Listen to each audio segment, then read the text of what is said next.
War might actually be the thing that saves us. Currently, we're already in the midst of at least high levels of civil unrest. At most, people are calling it the start of the Second American Civil War, or more optimistically, the Second American Revolution. Hopefully, this time for the working class, not just for the bourgeoisie. But the US has already invaded Venezuela, has already talked about attacking Iran, Colombia, Cuba, Mexico, Canada, Greenland, and probably more places. All right, so they're talking about fighting a multi-front war on probably multiple continents, spreading their military thin, while already having high levels of civil unrest.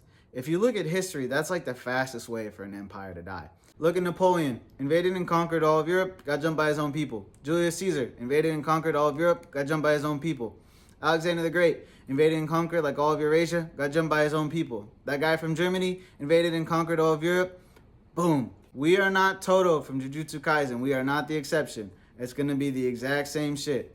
Plus, historically, the biggest defenses for the US have been if you want to attack the US from Europe, you have to cross the ocean. If you want to attack the US from Asia, you have to cross the ocean. And there's nowhere for you to land because we're allies with Canada and Mexico. Well, if we attack Canada and Mexico, now you can get invaded from the north and from the south and from both sides. Plus, we already have a military recruitment problem. They're already having issues getting manpower. And I know the techno-fascists think that their technology is so advanced and so great that manpower doesn't matter because they have surveillance systems and laser-guided missiles and autonomous drones that can nuke people or whatever, and so manpower isn't going to be an issue.